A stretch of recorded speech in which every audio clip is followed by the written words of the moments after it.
Hi there, I'm Philip with Ross Monster, and today we're going to be talking about winterizing your rig.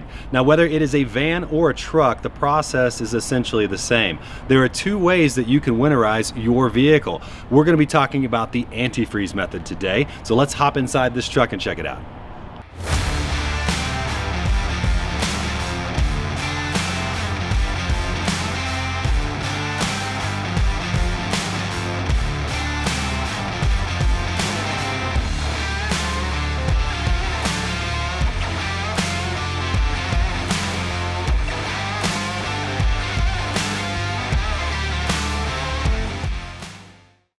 So to winterize your camper with antifreeze, you're only going to need a couple of things. You're going to need some antifreeze.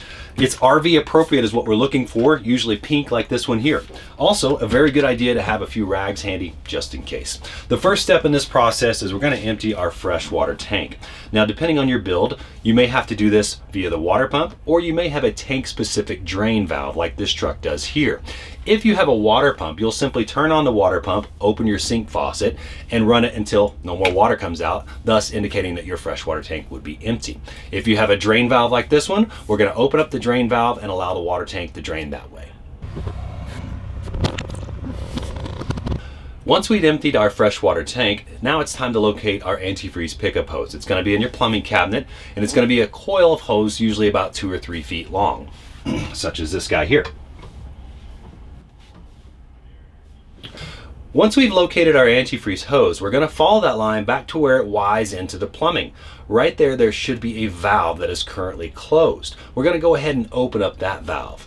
Next, we want to find the valve that leads from your water pump to the freshwater tank. You can simply locate your water pump, follow the plumbing line that leads back to your freshwater tank, and you should intersect the valve there that is currently open. We want to go ahead and close that valve. So now the water pump is going to be pulling from our antifreeze as opposed to the freshwater tank.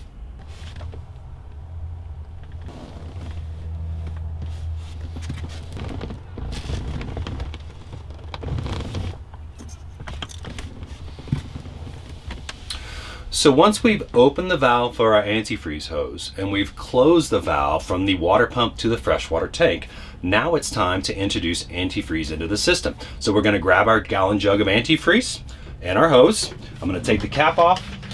I'm going to slide the hose into the antifreeze. Once that's seated, now it's time to turn on the water pump, and now the water pump is going to be pulling that antifreeze into the system.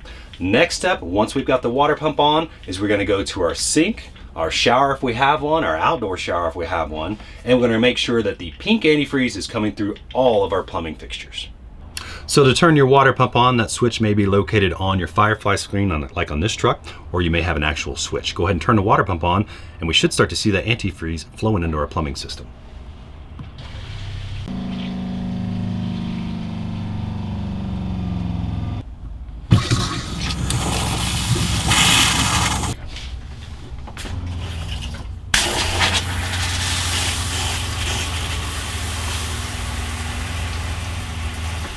Now, depending on the size of your plumbing system, it may require 2 gallons of antifreeze like this truck is. So I'm going to go ahead and swap this out before I jump outside and do the exterior shower.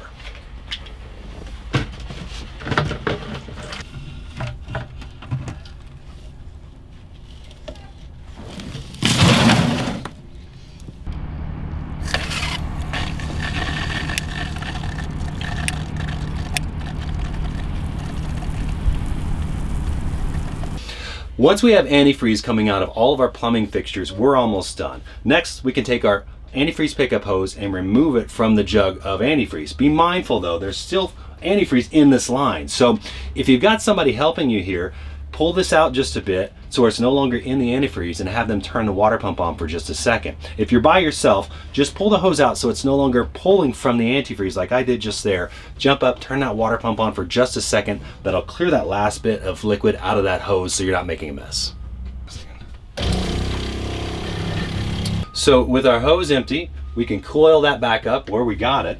And the last thing we're going to do is we're going to close the valve that we opened on that antifreeze hose, and we're going to open the valve that we closed from the water pump to our freshwater tank.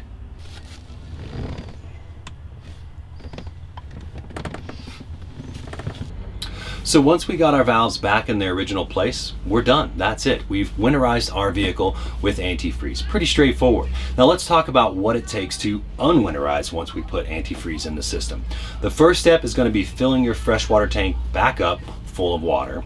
Next, we're going to go around and turn our water pump on and go through each one of our plumbing fixtures, and now we need to get all of that antifreeze out of the system. Let's get to it.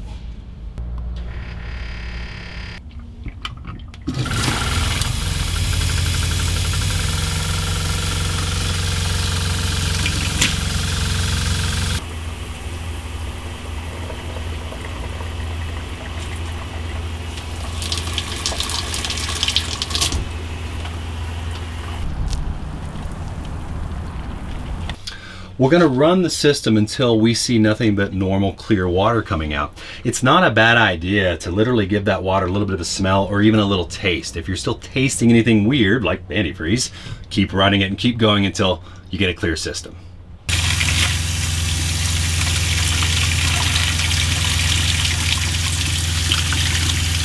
Now, once you've got clear, clean, delicious water coming out of all of your fixtures, you're all set. You're ready to go enjoy your vehicle. One other quick note on the winterization process: if you have water filters, either a cartridge style or a canister style, the winterization process is a great opportunity to remove the old filter medium and replace it with a new one. If you were looking for information on the blowout method, make sure you check out that video from us as well. And as always, reach out to our service department if you have any questions on this process. Thanks so much.